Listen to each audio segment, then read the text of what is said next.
Hoje a gente abre aqui o terceiro encontro da Academia ICE, junto aí com o time de investimentos de impacto. Então, a gente está aqui, eu, Aline, Thaís, da Academia, junto com o Beto Secras e o Eduardo, aqui do ICE, para a gente organizar mais um encontro aqui para a gente falar sobre investimentos de impacto com a nossa rede.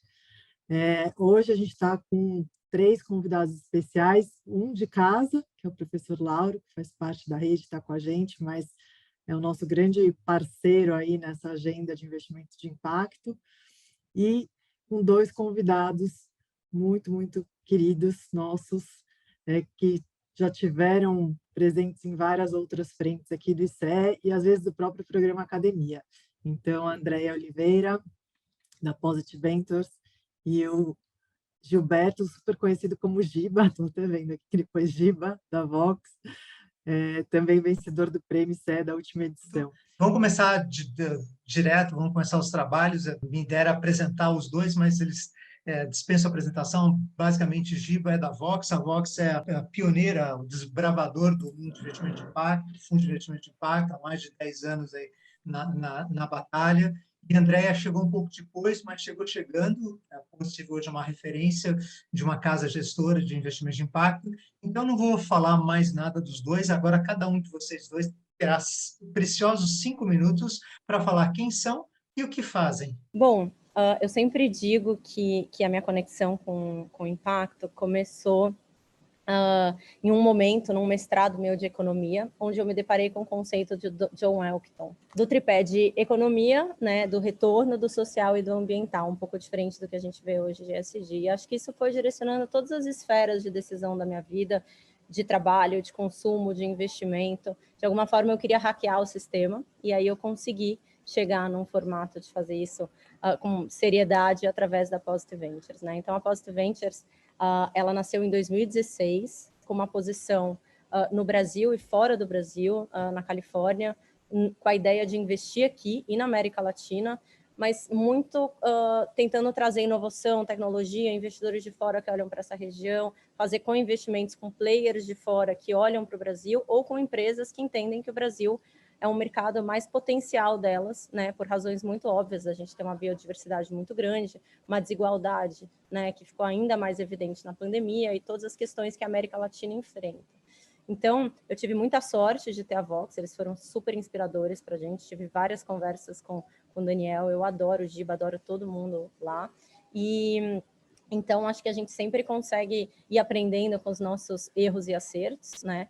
A gente começou a Positive Ventures fazendo investimentos diretos, porque a gente queria aprender, a gente queria testar os mercados, testar as teses, consolidar uma rede de investidores e empreendedores, ou seja, né, a gente vai falar um pouquinho aqui de Venture Capital e fundo, mas antes eu encontrava um ativo e eu buscava um grupo de investidores que dialogassem com aquele setor, com aquele ativo. E aí foi um momento muito interessante, acho que a gente fez isso com uma certa diligência e calma, trouxe toda essa rede de investidores que tiveram boas experiências. Então, em 2019, a gente lançou o primeiro FIP, o primeiro fundo focado com essa tese, né? A gente é agnóstico em termos de setor, né? Então, a gente não investe em nenhum setor exclusivo, mas a gente busca negócios que, com o uso de tecnologia e inovação, possam atingir o maior número de pessoas, o maior número de métricas de planeta, para a gente conseguir gerar um impacto em escala e entregar o retorno que a gente promete. Então, esse ano a gente vai lançar o nosso outro fundo, a gente está super feliz. A gente tem, apesar de ser agnóstico em termos de setores, a gente tem 3 pilares, um voltado para clima, um voltado para todas as questões sociais, que são óbvias quando a gente fala de impacto, desigualdade, inclusão financeira, saúde, educação, e um que a gente chama de tecnologias emergentes, que são setores que podem impulsionar esses 2 outros pilares, ou questões muito novas, mas que já estão vigentes aí como grandes desafios, né? Como é que a gente vive numa era super tecnológica, globalizada, expõe as crianças, né, nesse ambiente sem prejudicar a saúde e educação, e várias outras temáticas. Enfim, é isso, sou muito apaixonada pelo que a gente faz, estou super feliz por ter uma outra cofundadora mulher, e acho que dá para a gente trocar muito aqui, e acho que termino dizendo que o papel da academia ele é extremamente relevante nessa agenda. Assim, se tem algum dos desafios, que depois a gente pode conversar disso, é o desafio de avaliações, por exemplo, mais acadêmicas e preparar, né, todos esses alunos no estágio anterior. Então, estou muito feliz com a oportunidade de estar aqui com vocês hoje e agradeço o convite do ICE. Muito, muito bom. Giba, agora com você. O Giba, além de investidor, é um saxofonista amador. Então, se ele conseguir falar em 4 minutos, eu deixo ele fazer um solo de 1 minuto de sax. Está com o sax aí, Giba? Eu não estou equipado hoje. Aliás, eu sou um canivete, né? Eu sou saxofonista amador, ganhador do Prêmio Academia ICE, pedalo coberto. Eu tenho vários papéis aqui hoje na live. Obrigado pelo carinho, André. Como vocês perceberam, a gente está inserido num mercado bastante cooperativo. E eu acho que isso, sem querer dar grandes spoilers, mas eu acho que isso é uma grande diferença do nosso setor. Assim. Acho que para além de resolver problemas sociais, para além de ter retorno financeiro, eu acho que a gente também está reescrevendo um pouco como o mercado financeiro trabalha. Né? Acho que isso é importante de pano de fundo da nossa atuação. Vou falar rapidinho de mim. Eu sou o Giba, sou um dos sócios aqui da Vox. Eu estou na Vox desde 2011. Antes da Vox, eu gostaria de ter uma fala mais inspiradora, mas eu caí na Vox por meio de uma sucessão de crises de carreira. Assim. Comecei no setor público, daí eu tive a crise do setor público, da velocidade como ele se movimenta. Depois eu virei consultor de empresas, trabalhei numa grande consultoria, daí tive a crise do consultor, né, uma pessoa que dá um monte de pitaco, mas não sabe fazer nada. Daí eu fui para a economia real, achando que lá eu ia resolver minhas questões, mas fui trabalhar na Vale, em Moçambique. Fui implantar uma operação de carvão a céu aberto na Vale, em Moçambique. Foi incrível, profissionalmente falando, mas do ponto de vista pessoal, foi a crise final de carreira. Assim. Foi lá que eu saquei que eu queria ter meu talento, minha energia, meu trabalho dedicado a coisas que eu acreditasse. Então, dado o meu histórico em mineração, acho que eu ainda devo alguns anos de investimento de impacto aí pelo Karma.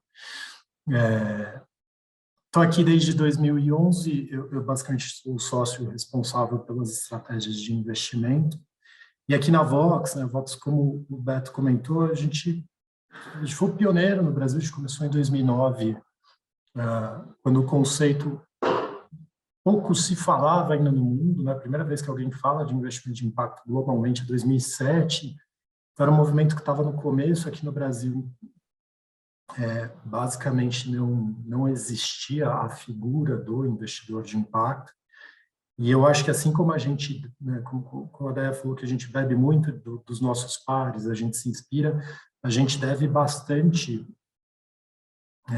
a nossa construção a organizações como a Artemisia, né? Artemisia Negócios Sociais, que a Mari aqui está representando, acho que ela está com a câmera fechada, mas a Artemisia foi a grande pioneira do nosso setor, né? Acho que a Vox é uma organização irmã, aí a gente compartilha com fundadores, a Kelly, uma fundadora da Artemisia, foi fundadora da Vox.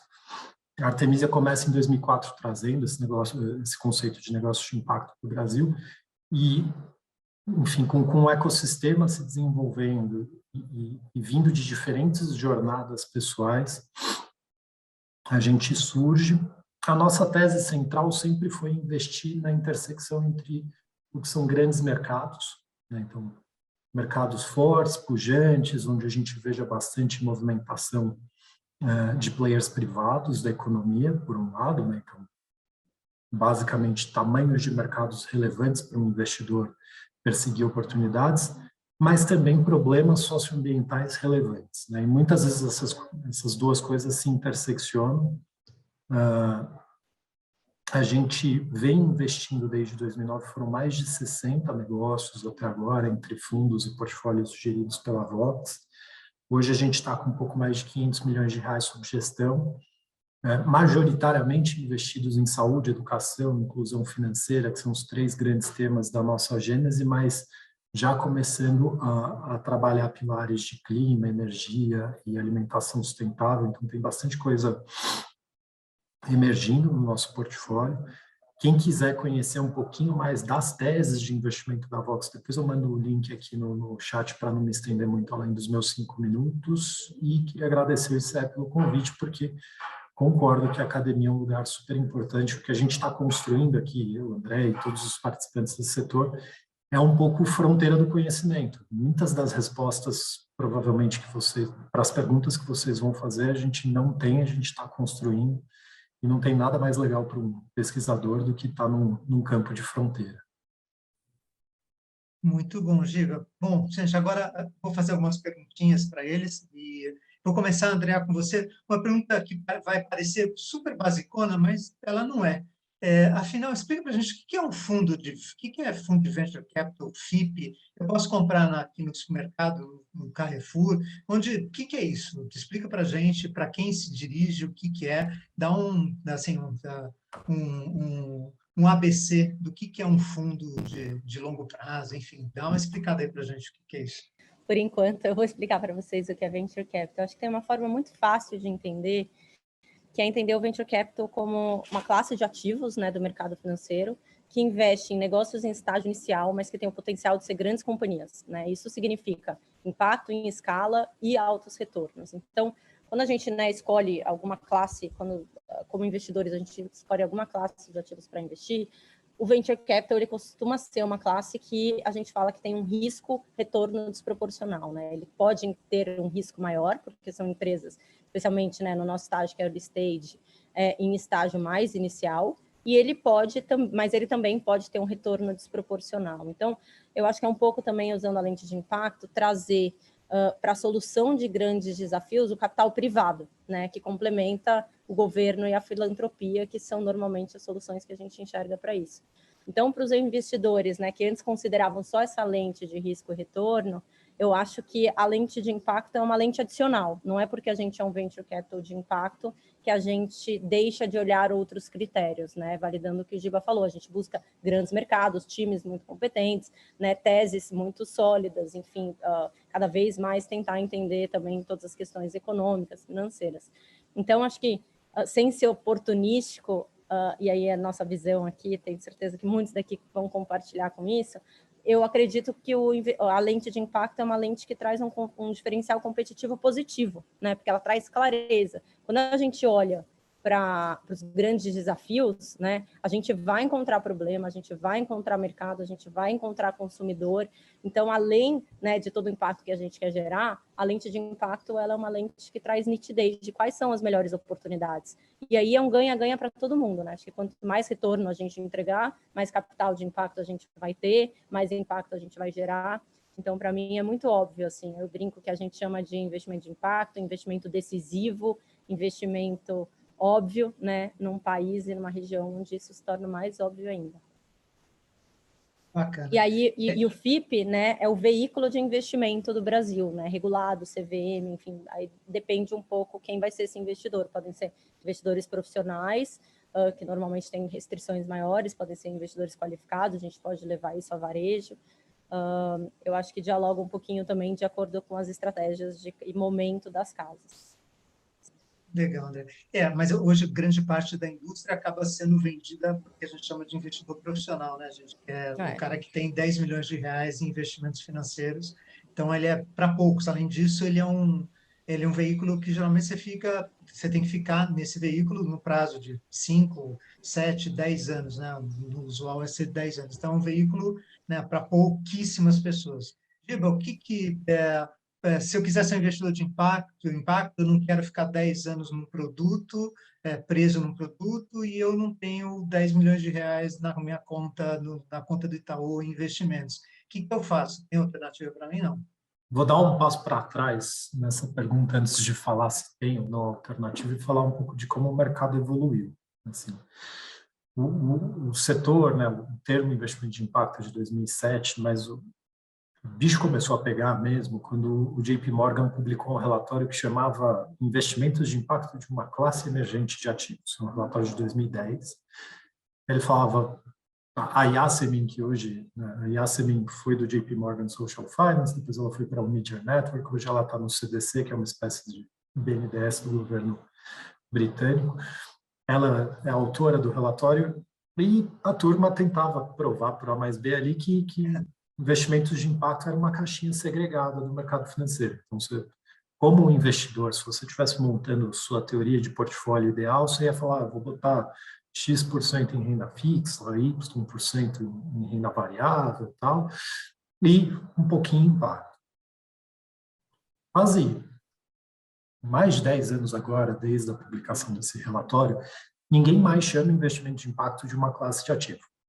Então, todo mundo entende que isso é uma estratégia de investimento que você pode alocar através de diferentes classes de ativo. Então, André, ela falou, olha, Venture Capital é uma classe de ativo que aqui no Brasil ela está inserida no grande guarda-chuva dos investimentos alternativos, né? Então, assim como o Private Equity, assim como outras teses, e você usa todo o playbook dessa classe de ativo para atingir impacto. Então, qual que é o playbook do Venture Capital? Você identifica empresas com alto potencial, se torna sócio de uma porção delas, algumas delas vão dar errado, porque são investimentos de alto risco, e as poucas que dão certo, elas mais do que compensam os insucessos das que deram errado. Então, é uma classe de ativo muito focada em geração de valor de longo prazo, por isso que é restrito, por isso que é para quem, usando uma analogia do meu sócio, Daniel, ele fala que é que nem aquele chocolate 99% cacau, sabe? Quem come pouquinho, geralmente toma café, e não é todo mundo que come também. Agora, você está precisando de uma barra de chocolate ao leite ali, porque você está naquele urge de comer chocolate, aí você tem que ir para classes de ativos que são mais líquidas, mais adequadas para o teu perfil de investidor, né? Esse perfil de investidor, se alguém aqui já abriu uma conta em alguma corretora, em algum banco digital, coisa assim, chama Suitability, né? Então, você preenche uma série de perguntas tal, e identifica qual que é o seu apetite a isso. Então, dei essa volta só para falar um pouquinho do onde eu localizo investimentos de impacto como estratégia.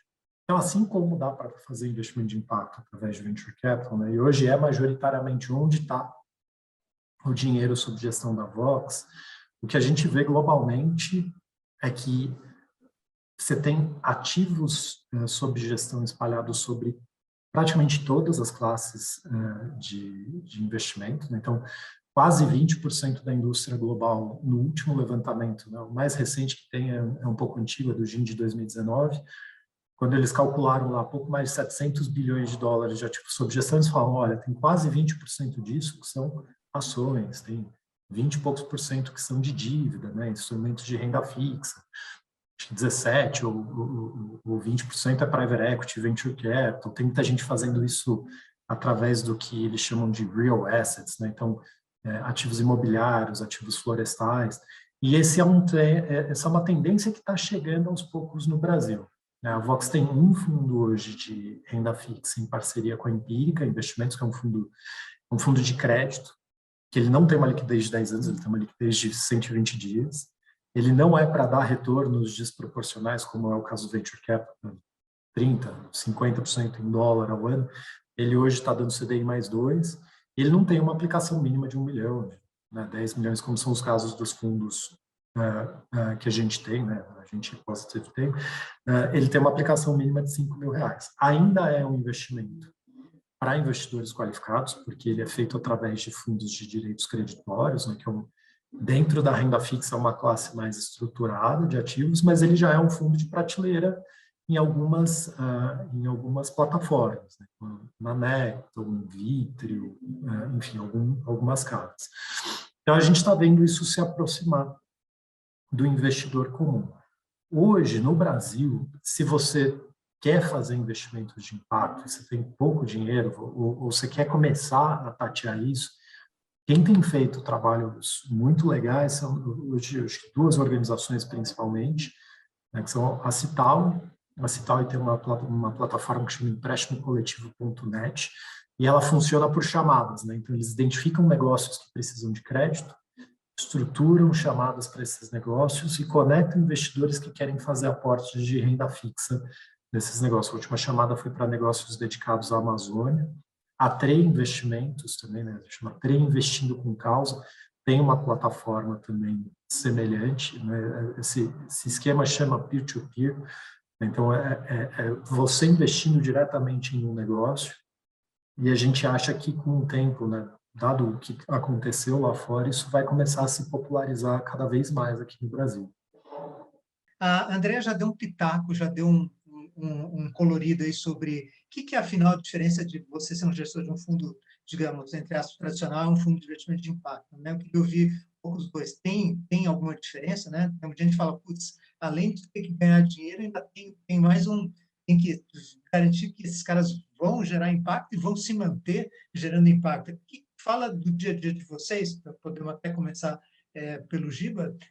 Que você acha? Acho que você nunca teve na frente de um fundo tradicional, mas você conhece todo mundo na indústria. O que você acha que é a diferença do teu dia a dia para o cara da Redpoint, sei lá, da Kazek? Boa. Inclusive, tanto nós quanto a Andrea investimos com muitos desses caras tradicionais, né? Então, às vezes dá para ver no dia a dia a diferença e elas são marcadas.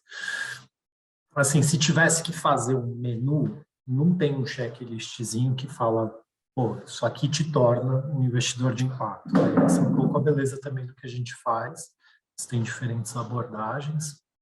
Mas eu acho que se você pegar da definição do GIM, o que o GIM define como investimentos de impacto, tem alguns grifos importantes ali que se traduzem em práticas das gestoras que acabam nos diferenciando do mundo tradicional, né? Então, o GIM fala que investimentos de impacto são aqueles feitos com a intenção de gerar retornos positivos e impacto socioambiental mensurável, né? Então, tem alguns grifos que a gente faz quando a gente resgata essa definição. Primeiro, a intenção. Um fundo de impacto, né, ou um fundo que se pretende de impacto, ele tem, a priori, declarado uma intenção de mudança. Ele vai lá e ele publica a sua tese, ele declara o para que aquele fundo existe, né? Então, é diferente de um fundo tradicional que pode até investir em coisas legais, né? Pode até ter investimentos que tenham impacto positivo, mas que trabalha essa dimensão do impacto ou da consequência não financeira do que ele faz como uma externalidade, como algo que ele não gerencia e trabalha isso de forma segregada. O segundo grifo que a gente faz é o impacto socioambiental, né, positivo e mensurável. Então, de alguma forma, a gente acompanha em maior ou menor profundidade métricas não financeiras que não são métricas que você acompanha por simplesmente acompanhar, elas fazem parte do nosso critério de sucesso. Então, a gente pode ter feito ótimos investimentos financeiros que, por risco de impacto, não entregaram o impacto que a gente imaginava que eles eram capazes, e isso se torna um dos bottom lines, né? Uma das coisas que você gerencia e persegue como gestor. Então, ele é uma expansão do escopo do meu dever fiduciário como gestor. E o grifo final é o mensurável, é exatamente isso, é perseguir isso mais do que como retórica ou narrativa, como um bottom line. Então, algumas diferenças que vão se marcando o como você analisa os investimentos, né? Então, parte do processo de análise envolve o desenvolvimento das teorias de mudança de cada negócio para você definir os indicadores, o como você cria os veículos que você, né, investe. Então, por exemplo, a Vox, nos nossos fundos, a gente tem. É muito tradicional na remuneração do Venture Capital você ter a estrutura que o apelido dela é 2,20, né? Você tem uma taxa de administração, que é o que paga as contas aqui, né? Então, paga salário do time, paga aluguel aqui da Vox e tal. E os 20% de performance, que poxa, se eu entregar uma performance excepcional para o investidor, eu estou alinhado contigo no incentivo. Aqui na Vox, por exemplo, a nossa performance é 10/10, ou seja, se eu só entrego o retorno financeiro, eu tenho 50% do meu incentivo de performance. Se eu entregar impacto, aí sim eu tenho 100% do meu incentivo de performance. Então, você muda o como você se estrutura. E o terceiro elemento, né, central, você também muda como isso está na agenda e na governança das suas investidas, né? Então, as cláusulas que você tem em contratos de investimento, o tipo de acompanhamento que você faz no board de uma investida. Então, são alguns dos macroelementos que acabam mudando a vida versus um investidor tradicional. Muito bom. André, alguma Muito ideia bom, diferente? Concordâncias, discordâncias? Totalmente concordo totalmente. acho que, para agregar um pouco da visão também, assim, o que é a grande pergunta, né, que se faz para o Venture Capital? É como a gente chega nesses negócios, né? Porque se antigamente os empreendedores, né, ficavam batendo na porta, pedindo pelo amor de Deus, porque era um outro momento de até mercado, né, ambiente empreendedor, qualidade de estudo, hoje em dia os fundos acabam, entre aspas, brigando pelos negócios, né? Então, a gente, a Vox, a gente vive tentando fazer co-investimentos, né? Porque acho que essa é uma história muito legal, mas vai dar certo. Mas acho que tem 3 pontos que o Djiba falou que eu gosto muito. Assim, um é, quando a gente investe co-investe, né? A gente investindo no ativo, na empresa, e outro fundo, tradicional ou não, investindo também, isso é muito interessante como somatório de perspectivas num board, né? Quando você faz essa gestão de impacto que o Giba trouxe, você cria métricas, KPIs, que felizmente os empreendedores veem muito valor, né? Então, quando você faz a pergunta, o que o empreendedor quer? O empreendedor quer um capital acessível, né, justo, ele quer um capital que tenha uma reputação, e eu acho que ser um fundo de impacto hoje entrega bastante reputação. Confesso que antigamente era um desafio. Eles falaram, poxa, será que eu receber capital de um fundo de impacto vai parecer que o meu negócio tem menos retorno? Né? Não sei, Giba, o quanto vocês presenciaram esse desconforto de alguns empreendedores. E eu acho que isso tem mudado muito. Então, quando a gente, como Vox, Positive, consegue falar, olha, eu consigo fazer uma gestão do seu impacto, isso vai fazer você tomar decisões de longo prazo melhores, né? Quando a gente defende o impacto no board, muito alinhado com o empreendedor, isso gera muita visão de longo prazo. Então, eu acho que o Giba falou também de atrelar a performance a métricas de impacto, para mim, se não for assim, é muito estranho, né? Um fundo de impacto não atrelar sua performance às métricas de impacto. Eu acho que deveria ser um red flag para quem estivesse analisando.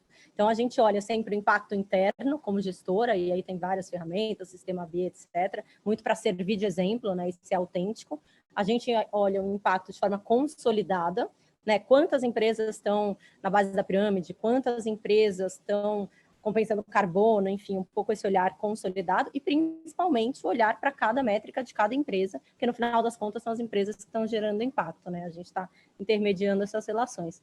Então, a gente tem uma coisa super legal agora, nova, que é fazer um orçado realizado do impacto, né? E, assim como a gente faz do financeiro, a gente tem feito do impacto também. Então, eu acho que cada vez mais vai ser legal a gente poder se posicionar e ser vocal sendo um fundo de impacto. Acho que tem um valor percebido muito forte. Muito bom. Dri, vou reforçar a pergunta aqui, como é que a gente está de tempo? Eu tenho mais uma pergunta, faço ou a gente caminha? Dri? Oi, gente. Eu acho que seria bem interessante se o Giba e a Andrea pudessem trazer exemplos de negócios para a gente, que eles apoiaram, exemplos concretos, e depois eu queria muito que a gente abrisse para o Lauro, para ele trazer um pouco a percepção dele, que apoiou aí uma pesquisa junto com a Tânia na rede sobre a percepção dos empreendedores, né, sobre ser apoiado por fundo tradicional e fundo de impacto, e depois a gente abre para todo mundo aí, para os professores também trazerem. Então, quem está ouvindo e participando aí, anota as questões que a gente vai abrir também para vocês. É isso, Beto. Beleza, então, pessoal, bola com vocês, vou contar um caso bacana e como é que vocês fazem, olha o impacto desse negócio. E aí, Lauro, se você puder entrar logo na sequência, agradeço. Bom, vou pegar então o caso do portfólio de inclusão financeira aí, em homenagem ao Lauro, que é o grande pesquisador do tema. A gente investiu em 2017 numa empresa que chama Cellcoin. A Cellcoin é uma fintech. Eles fazem uma coisa que para muitos de nós aqui vai parecer pouco útil, né? Eles têm um aplicativo de celular que transforma qualquer pessoa em um terminal de correspondência bancária. Então, para mim, para você, né, para vocês aqui que moramos em grandes centros e estamos felizes com os nossos internet bankings e coisas do tipo, não parece ser muito útil, mas hoje a rede Cellcoin é uma rede de mais de 25 mil agentes espalhados em 2.600 municípios brasileiros, que atendem mensalmente mais de 3 milhões de brasileiros que pagam suas contas em dinheiro em algum terminal físico. Até 2019, pré-pandemia, o último dado que eu vi da pesquisa de inclusão financeira da Febraban, no Brasil, 2/3 dos boletos ainda eram pagos em terminais físicos, né? Boletos, contas de luz e tal. Então, a Cellcoin, ela tem esse aplicativo que, para a população, torna mais fácil, mais rápido, mais acessível o pagamento de conta. Para quem é de São Paulo, por exemplo, a última agência bancária da Zona Sul de São Paulo é Interlagos. Entre Interlagos e o bairro de Engenheiro Marcilac, você tem mais ou menos uns 30 quilômetros que não são cobertos por nenhuma agência. Você só tem PAB, lotérica, tal. Então, você tem alguns vazios de atendimento físico à população. Para o agente, Cellcoin, isso é uma renda extra, né? Então, a maior parte dos nossos agentes são microempreendedores que pegam essa solução da Cellcoin e colocam na plaquinha ali, pague aqui sua conta, recarregue aqui seu celular, e com isso eles trazem mais fluxo para o ponto de venda, né? Mais gente com motivos para entrar numa banca de jornal, para entrar no mercadinho de bairro, uma coisa assim, mas também uma renda adicional, porque essas concessionárias os remuneram pela coleta pelas cobranças que eles fazem. Isso é metade do negócio. A outra metade do negócio é para garantir que essa rede opere, tem mais de 1.200 convênios assinados com utilities, né? Essas empresas de luz, gás, telefonia e tal. E são convênios negociados um a um, é um encanamento bancário bastante emaranhado, assim. E até a existência da Cellcoin, se você fosse um empreendedor de uma fintech, por exemplo, para você fazer esse tipo de liquidação, você teria que abrir conta em um dos 5 grandes bancos que tem todos esses convênios. Então, Nubank, você tinha uma conta de liquidação no Itaú, porque o Nubank não conseguia liquidar direto uma conta na CEMIG, na Coelba. O que a Cellcoin fez foi abrir essa API para todas as fintechs poderem competir de igual para igual com os grandes bancos. Então, hoje, quando você paga uma conta no PagSeguro, Mercado Pago, Neon, Nubank, Inter, you name it, assim, são mais de 195 fintechs, essa conta, na verdade, ela está sendo processada pela Cellcoin. Então, hoje, a Cellcoin processa mais de 2,6 bilhões de reais em pagamentos mensais. A gente investiu bem no comecinho da jornada deles, foi em 2017. Eles processavam perto de 20 milhões de reais por mês. Hoje a empresa cresceu só em processamento, né, muitas vezes, algumas centenas de vezes quase. E agora ela está expandindo esse ecossistema bancário para outros temas onde a gente vê assimetria, né? Eles estão fazendo aquisições, anunciaram 2 aquisições já, estão chegando no encanamento de crédito, chegando no encanamento de pagamento, sempre com essa visão de tornar serviços que hoje são de poucos, né, os 60% dos brasileiros bem bancarizados, acessíveis para toda a população. Andréa, que caso você gostaria de compartilhar com a gente? Legal, maravilhoso, Giba. Acho que né, o Giba falou aqui agora no final de acesso. E acesso, acho que é a palavra quando a gente está falando de redução de desigualdade, de escala, né? Então, eu fico feliz de ouvir. Bom, considerando que a gente está num call, né, com vários acadêmicos, professores e com a academia, e que eu pensei em trazer um case de educação, até porque é um dos cases que eu mais gosto do nosso portfólio, e também é um case que teve uma avaliação de impacto muito acadêmica, com muita profundidade, então achei legal compartilhar com vocês, que é o case da Letros, né? A gente tem quase 90% dos jovens brasileiros que não conseguem interpretar um texto, eles conseguem ler, mas eles não conseguem interpretar, que é o desafio do analfabetismo funcional. Então, a Letros, ela existe para resolver esse desafio.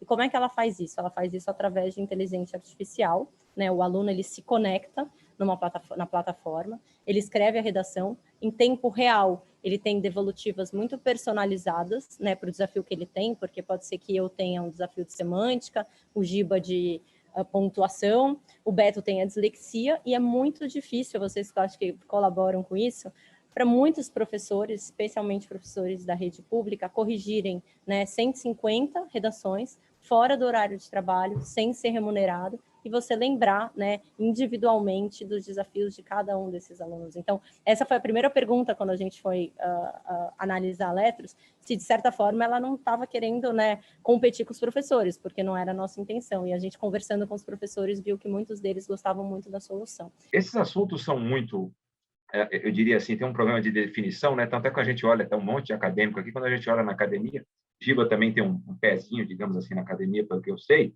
né? Pelo menos metade de um pezinho, assim, ele gosta do assunto, sabe que assim, tem um problema de definição, né?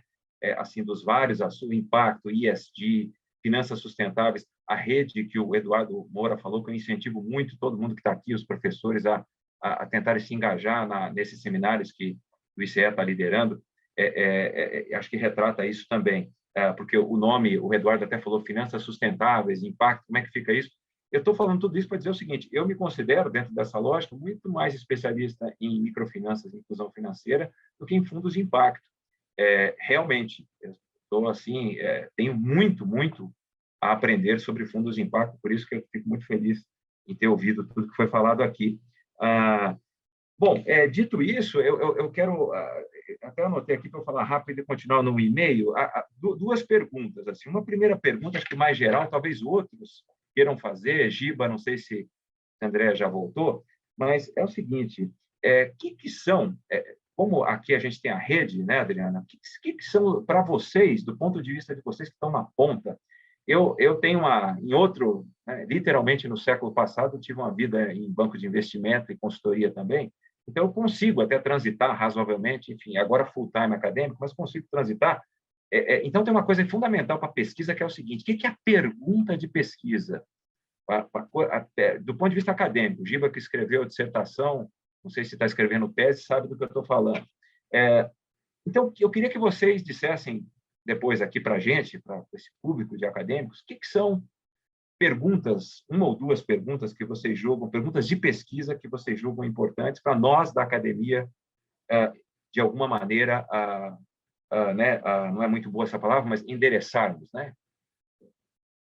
Enfim, perguntas de pesquisa, essa é uma primeira coisa. A segunda coisa, o Beto mencionou, a gente fez essa pesquisa muito simples, na verdade, digo assim, simples do ponto de vista, não era algo tão ambicioso assim. Nós entrevistamos 6 empreendedores, não é isso? Isso fez até parte de um trabalho de uma aluna de mestrado minha. Nós estamos aparando aí algumas arestas ainda antes de soltar um resultado, digamos assim, mais consolidado das coisas que aprendemos nessa pesquisa. Mas uma coisa muito clara, Giba e Andréa, de novo, não sei se a Andréa já está aí, e que surgiu lá, vou citar só uma por causa do tempo, os empreendedores falam muito dessa questão do desconhecimento, assim, da falta de referências, deles não saberem da existência de vocês. E aí eu vejo, de novo, e aí eu me lembro do século passado, né, da minha vida, eu lembro que a gente que quem é de mercado, né, quando o Beto fala, assim, numa grande sala cabe todo mundo, né, tem uma endogenia muito grande, você vai falar, o fulano que estava na Vitrio, foi para 20, que agora estava na JGP, enfim.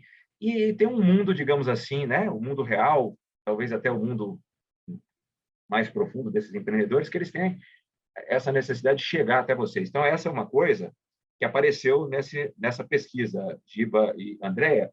Eu queria, aí, de repente, que vocês comentassem alguma coisa, e mais especificamente o seguinte, aparece lá algo muito como...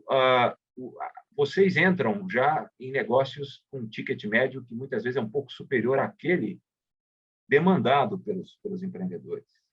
E aí eu pergunto, será que eu estou sendo inocente ou vale perguntar o que vocês, dos fundos de impacto, da indústria, players, poderiam fazer sobre isso?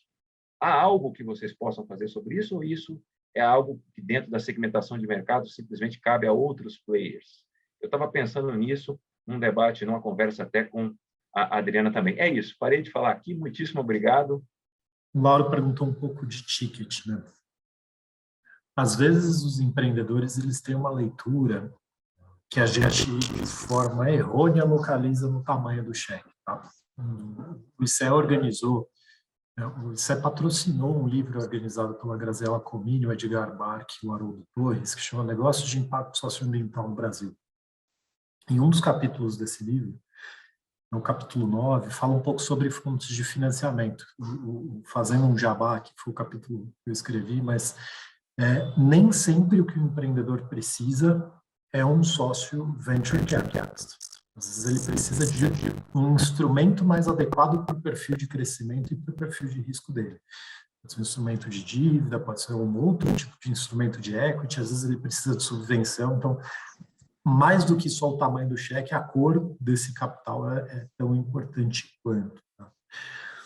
Sobre a pergunta de endogenia, eu concordo, Laura, a gente é um mercado, né, majoritariamente ainda de pessoas de alta renda, majoritariamente homens, majoritariamente brancos, né? Então, é a gente fazendo negócio para a gente mesmo. E, assim, isso é um pouco mal até do VC, né, do Venture Capital como um todo. Acho que, se não me engano, menos de 5% do funding global de VC vai para mulheres. É um negócio bem bizarro.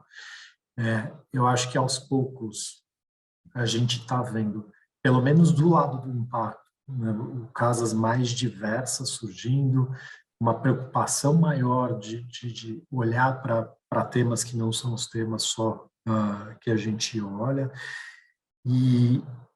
Mas mais importante do que isso, acho que são as iniciativas de ecossistema que estão tocando as pessoas que são sistematicamente excluídas, né? Então, a Artemisa tem uma iniciativa em parceria com a FGV que chama ANIP, que é a Aceleradora de Negócios de Impacto Periférico. Então, às vezes, muitos dos recursos que, sei lá, alguém bem formado na GV tem, alguém que passou por uma jornada de startup tem, não chegam para esses empreendedores que estão na periferia do sistema, não só geograficamente falando, mas até no acesso. Então, eu acho que a gente precisa de mais acesso, antes até de chegar à capital, mais acesso de infraestrutura para esses lugares. E sobre perguntas de pesquisa, gente, tendo tido um pezinho na academia, como o Lauro comentou, eu fiz meu mestrado no INSPER, fiz mestrado de economia. O INSPER tem um centro super legal, não sei se tem alguém do INSPER aqui na rede, mas é um centro super legal que chama Matrices, que é um centro dedicado ao estudo de avaliação econômica de impacto. Minha dissertação de mestrado foi uma avaliação econômica, né? Então, fiz minha especialização em microeconometria aplicada e foi uma avaliação de impacto de uma empresa do portfólio. Tem muita pergunta de pesquisa, assim, tem vários temas, desde no nível do portfólio você querer entender em maior profundidade como as empresas do nosso portfólio entregam impacto, né? Então, o exemplo do J-Paul que a André atrás da Letros, o exemplo da Celcoin que eu compartilhei aqui no chat, o exemplo da Avante, que foi o meu objeto de avaliação, mas também nas questões mais fundamentais aí para quem não é acadêmico necessariamente da economia, né? Por exemplo, uma das 5 dimensões do Impact Management Project é a dimensão de risco de impacto. A gente fala muito pouco sobre gestão de risco de impacto. Qual ferramental que está disponível para isso? Lembrando que vários dos Nobéis de finanças foram para pessoas que avançaram a teoria de gestão de risco. Então, tem muita coisa legal para pesquisar para você como acadêmico. Assim. Muito bom. Dri, com você agora, você abre a sessão aí de perguntas. Pode deixar, Beto, obrigada. Queria passar, então, para o Márcio, para você trazer a sua questão aqui para o Giba. O Márcio perguntou como é que a gente lida com empresas que estão indo bem do ponto de vista financeiro, mas não estão entregando impacto, e o contrário também, né? As que entregam impacto, mas não estão indo bem. A segunda é super fácil. A empresa que tem impacto e não tá indo bem, dificilmente ela existe, tá? Ou provavelmente ela deveria ser uma ONG, porque o jeito que nós investimos são empresas cujo core business está contribuindo para a solução de algum problema ou social ou ambiental. Se ela está indo bem no core business dela, teoricamente ela não deveria estar indo mal financeiramente. Ela pode ter uma ambição de impacto legal e não está conseguindo entregar. Acho que isso é um ponto. Mas empresas que têm uma ambição nobre de impacto, mas não conseguem monetizar, não conseguem transformar isso em proposta de valor, basicamente elas estão dando errado, elas ou deveriam refletir sobre o seu modelo de negócio e decidir se elas não deveriam ser algo sem fins lucrativos mesmo e procurar outras formas de entregar impacto, ou elas quebram. Agora, as que vão bem financeiramente e não entregam impacto, eu acho que esse é o maior desafio da nossa indústria. Assim, a gente tem uma empresa do portfólio do nosso primeiro fundo, chama Billy Empreendimentos. Foi a nossa primeira saída e a gente não chama ela de saída bem-sucedida de impacto, apesar de ter dado dinheiro para os investidores. A gente investiu em 2012, foi um co-investimento com a Bamboo Capital Partners, que é uma das pioneiras globais de impacto, uma casa suíça, tal. Foi um co-investimento super importante para a gente lá atrás. E era uma empresa que fazia unidades habitacionais do antigo programa Minha Casa Minha Vida, né, que hoje chama Minha Casa Verde e Amarela, se não me engano. E tinha várias coisas atrativas para a gente naquele investimento. Ele era um investimento em habitação, e o déficit quantitativo de habitação é um déficit relevante, então era um problema social grande o suficiente e importante para a gente. Ela era uma empresa fundada por empreendedores com bastante track record, assim, um dos fundadores tinha sido do time inicial do Submarino, feito seu MBA em Harvard, o outro cofundador já tinha um histórico na construção, formado com graduação e pós-graduação da FGV, então, assim, um time forte, né? Todos os checklists ali de VC. A gente tinha um co-investimento de um investidor de impacto global super importante, e a tese fazia muito sentido, porque se você pensasse no desenho inicial da política pública, na Minha Casa Minha Vida tinha vários elementos que a gente chama de mission lock, né? De proteções à missão. Você não pode comercializar uma casa para alguém que tenha renda familiar acima de um determinado volume. Se não me engano, na época eram 6 salários mínimos de renda domiciliar familiar, né? Renda domiciliar para quem estava acessando o financiamento. Você tinha subsídios para essas pessoas acessarem, né? Então era de fato acessível. A política ela só financiava unidades habitacionais construídas dentro de um padrão mínimo de qualidade, então o tamanho mínimo da unidade habitacional era pré-determinado, o tipo de acabamento que você usava, então parecia uma coisa meio no-brainer, assim, você falou, cara, vai entregar impacto ou sim ou sim. E o jeito que eles faziam, né, então, a grande sacada, pulo do gato era, o capital privado entrava financiando a fase de construção, acelerava a construção, e daí você já entregava a unidade pronta para financiamento da Caixa. Isso melhorava a TIR do projeto versus você construir com financiamento desde o início. Investimos, era para construir 1.200 unidades habitacionais no interior de São Paulo e no sul de Minas, e em ondas de 300 unidades. Então, a gente ia fazer 4 ondas de 300 unidades e indo reciclando esse capital. Na primeira onda, a gente já sacou, assim, a gente começou monitorando, a gente contratou na época uma empresa de engenharia para fazer um monitoramento de qualidade, né? Então, é o tipo de acompanhamento de impacto que a gente não tem técnico numa gestora para fazer, então a gente contratou essa empresa de engenharia, a gente monitorava algumas métricas e tinha muito contato com os clientes. Logo na primeira onda, a gente sacou que o impacto que a gente estava entregando não era o que a gente estava buscando, assim. 30% da base de custos, mais ou menos, era o preço do terreno. Para você maximizar o retorno, você tinha que minimizar a sua base de custo. Dado que cimento, tijolo e areia, assim, varia muito pouco, onde você maximiza? No terreno. Então, as unidades costumavam ser bastante afastadas dos grandes centros e você não tinha equipamento público adequado nesses lugares de construção. Como é que a política pública resolvia isso? Área institucional, ou seja, você vai lotear um terreno urbano, um terreno rural e transformar em terreno urbano, dentro do loteamento você reserva uma parcela da terra que é doada para o governo fazer área institucional, é onde ele constrói o BS, onde ele constrói estrada, escola, tal. O que acontecia? Velocidade da construção privada muito maior do que a velocidade da construção pública. Você criava bairros gigantescos que não cresciam na mesma velocidade que os equipamentos públicos. Então, você ia criando bolsões de pobreza, pequenos guetos que eram mal servidos. Você entrevistava as pessoas, elas até estavam felizes, porque elas deixaram de pagar aluguel, compraram suas casas, tal.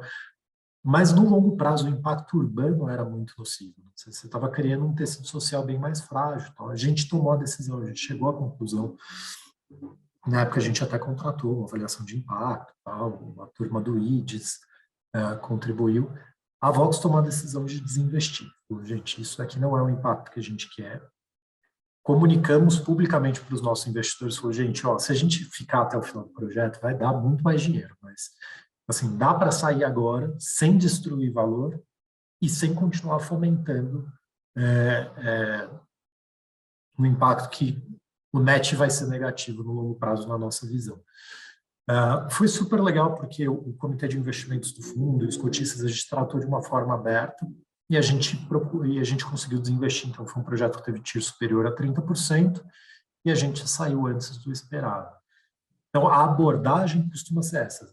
Pelo menos do nosso lado. Se você tem um negócio que está indo bem financeiramente, mas não entrega impacto, você não vai destruir valor do investidor, mas você também não quer continuar fomentando isso. Você vai procurar iniciativas de desinvestimento mais cedo do que o que você programaria. Obrigada, Giba, mas eu acho que esse caso é muito bom e muito emblemático, né? Eu sempre falo que o Barc fez com a gente um caso de insucesso, uma vez, não é que insucesso de um negócio de impacto, mas que eu acho que é um sucesso para tantas outras discussões que a gente pode abrir na academia, né? Então, super obrigada por compartilhar essa história, porque eu acho que fica aí o aprendizado da complexidade, né? Eu, como socióloga, sempre digo isso, se fosse fácil, a gente já teria resolvido os problemas sociais e ambientais. Então, eles são complexos e eu acho que é isso que vocês aprendem em cada iniciativa dessa também. O Frederico está aqui com a gente. Frederico, você quer trazer sua questão? Sim, boa tarde, bem breve. Meu nome é Frederico, eu sou da PUC Minas, trabalho em parceria com o professor Theo desde 2018. Eu sou de Itabira, né, a cidade que revelou a Vale, né, a grande empresa do Giba. E eu estou fazendo esse comentário só para contextualizar um pouco, né, e conectar com a pergunta. Se não me engano, foi o Márcio, né, ele já fez uma das perguntas que eu queria fazer. E a primeira é relacionado dos fundos de investimento de impacto com pequenos órgãos públicos, né? A gente entende que a própria natureza do BNDES ele pode ser, né, ele deveria ser um banco de investimento de impacto, né? Mas eu queria saber se dentro da experiência de vocês já se depararam ou já foram sondados por algum governo de estado, alguma prefeitura que acreditou, né, no investimento de impacto como uma alternativa de execução de projeto, né, de desenvolvimento, alguma questão. Muito legal o Giba ter trago a questão do Minha Casa Minha Vida. E a outra é uma pergunta que eu sempre faço nesses eventos de investimento de impacto, acho que já fiz um outro, num que o ICE promoveu algum tempo atrás também. Qual é a média, né, anual de retorno que vocês esperam dos negócios, né?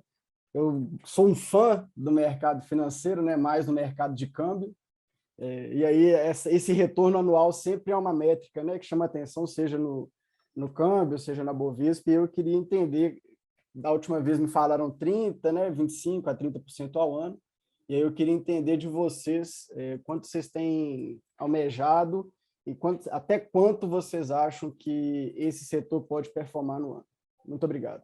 Respondendo, acho que a primeira pergunta, né, eu acho que tem negócios, como eu estava falando, voltando ao exemplo de Letros, tem negócios que a solução é muito importante ter uma agenda de governo, né? Então, a Letros, ela funciona para as escolas particulares, mas o foco dela são as escolas públicas. É assim que a gente vai reduzir o gap entre escolas públicas e privadas, né? A gente tem um outro investimento, por exemplo, que chama Eu Reciclo, que é em relação à reciclagem, né? Toda essa compensação de logística reversa, que o apoio, o advocacy do governo com eles foi essencial. Então, eu acho que o governo ele não vai ter um olhar de fazer o investimento, mas ele tem um olhar, né, uma canetada, ele é transformacional quando a gente está falando de qualquer desafio social e ambiental. Então, a gente é próximo, no caso da Letros, a gente fez muitas parcerias com prefeituras, né, com o Estado do Espírito Santo, enfim, eu acho que faz toda a diferença. Mas é um modelo complexo, né? Quando a gente fala de relações com o governo, é sempre um desafio. Em relação ao retorno, a gente busca negócios que ao ano estejam entregando mais ou menos 25%. Hoje, no terceiro ano de investimento, né, a gente ainda não está no período de desinvestimento, mas no terceiro ano a gente está com uma marcação de 43% ao ano, que é super legal, assim, é muito legal em termos de venture capital. Claro que é no papel, né, acho que ainda tem alguns passos para serem realizados, mas a gente está bem feliz, assim. Então, tem negócios que estão entregando 6 vezes, o Maior Reciclo teve um crescimento de 34 vezes, tem outros que entregam 3 vezes, que é muito bom. E aí eu reforço que eu acredito que a lente de impacto ela é uma lente adicional favorável, ela não é uma lente de trade-off. O retorno ele tem que ser sempre visto à luz da classe de ativo. Tá? Então, a gente não fala em retorno de investimento de impacto como setor. Assim. Então, o que a Andrea traz são exemplos de retorno da classe de ativo de venture capital. Então, 40 e poucos por cento no terceiro ano de um fundo é um super retorno, não é algo usual. Normalmente, os fundos têm nos primeiros anos uma curva J, tal, né? Então o portfólio vai crescendo. E é isso, a gente faz os investimentos de uma forma que você seja competitivo naquela classe de ativo, né? Então, você quer entregar o retorno ajustado daquele tipo de risco que você está tomando e o impacto. Algumas casas, elas topam fazer retornos concessionários, não é o caso nem de Positive nem de Vox. No caso da Vox, por exemplo, o nosso primeiro fundo é um fundo que vai devolver o capital do investidor com alguma apreciação, então um fundo incrível. Ele foi um fundo do ponto de vista de impacto transformador, mas do ponto de vista de retornos ele está devolvendo capital, que é um pouco meio que quase que a média do setor de VC quando você pega tudo. Já o fundo 2, ele está com hoje uma taxa interna, o fundo 2 tem um pouquinho mais de tempo, né? Ele está com 6 anos agora, ele tem uma taxa interna de retorno acima de 70%, 74%. Na marcação ao mercado, mas já com 80% do capital devolvido para os investidores. Isso coloca ele no top 10% global da classe de ativos de VC, né, para o vintage dele. Na renda fixa, por exemplo, né, o nosso fundo com Empírica é um fundo que dá 130% do CDI, ele tem 36 meses de cota, ficou 34 meses acima do CDI, então é um fundo bem competitivo para a classe de ativo dele. Essa é a tese, você tentar jogar bem o jogo da sua classe de ativo e entregar impacto. Muito bom, Giba e Andréa, obrigada. A gente está chegando no fim, temos 4 minutos. E daí eu vou pegar uma última questão para vocês fazerem uma fala aí final, que é assim, os professores, eles estão muito à frente da sala de aula, ensino, formando aí a próxima geração, né? O que vocês acham que fica, assim, qual a mensagem de vocês para essa formação, né, desses novos talentos para essa área, né, de investimento? A gente fala muito aqui na rede sobre formar empreendedores de impacto, mas a gente também vai precisar de muito capital humano para trabalhar no mercado financeiro, voltado para impacto, né, e outras áreas. Então, eu queria ouvi-los um pouco, que mensagem vocês deixam, o que eles devem se ater na sala de aula para formar essa nova geração. Bacana. Eu acho que, assim, a gente, nos primeiros ciclos do Academia ICE e mesmo do apoio que a gente faz para as aceleradoras, tal, a gente focou bastante na educação empreendedora, né? Como formar melhor os empreendedores de impacto, como capacitar esses líderes enfim, para gerir seus negócios, para gerenciar né, suas incoerências, suas inconsistências. Mas eu acho que agora que o setor ganhou um corpo, né, o último levantamento também patrocinado aí pelo ICE, o setor calculou 4,4 bilhões de reais em dinheiro indo para investimento de impacto, excluindo aí os outliers, né, as empresas que financiam carteiras de microcrédito e tudo mais. Já tem bastante dinheiro no setor, já tem muito empreendedor se capacitando, seja na prática, seja, né, ralando a barriga no balcão ou estudando sobre isso.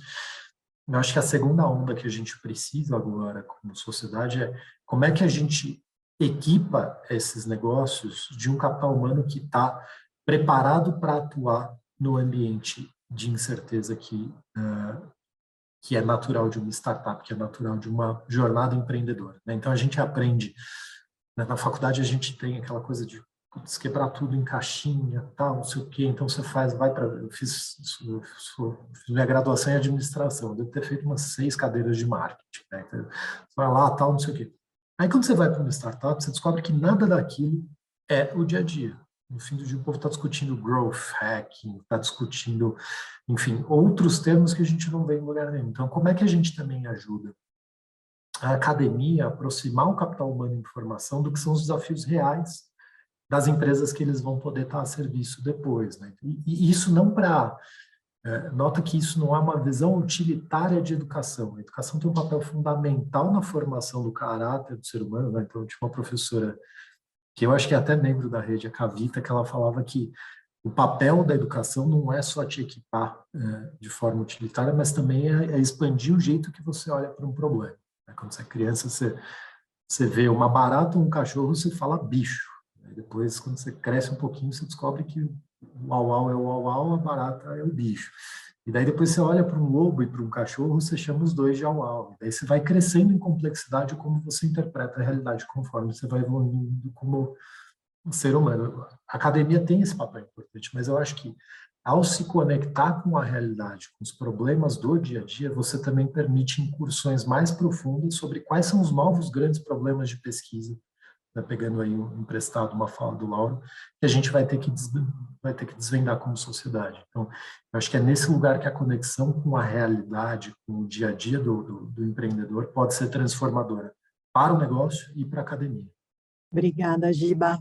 Queria muito agradecer a participação de vocês, Giba, Lauro, Andréia, que caiu, infelizmente, mas foi muito bom essa discussão, foi muito bom ouvi-los, e com certeza a gente vai precisar, Giba, Andréia, muito desse contato com vocês, né, até para a gente conseguir evoluir esse ponto que você está trazendo, né, de como é que a gente desenvolve essas competências nessa formação aí de talentos para o campo. Mas acho que você deixa aqui uma ótima provocação para a gente pensar. A gente segue dentro da Rede Academia com esse debate, né, na agenda de investimento de impacto. A gente vai ter uma discussão para preparar um pouco a nossa rede para um encontro internacional do consórcio da Kellogg, que o Lauro está aí liderando o grupo brasileiro nesse encontro internacional que acontece em junho. Então, a gente volta aqui na rede a falar com os professores sobre isso durante o encontro nacional, para a gente se preparar para a saída e posicionar aí o Brasil nas nossas referências, Giba, nessa agenda, junto com outros professores aí no mundo. Vamos ver se a gente aprende e troca experiências, e com isso a gente faz avançar esse campo aqui tão importante no Brasil, para que a gente traga mais capital de uma outra fonte, de um outro lugar, para investir nesses novos negócios. Obrigada a todos, uma excelente tarde, um bom final de semana para todo mundo e nos vemos em breve. Tchau, gente.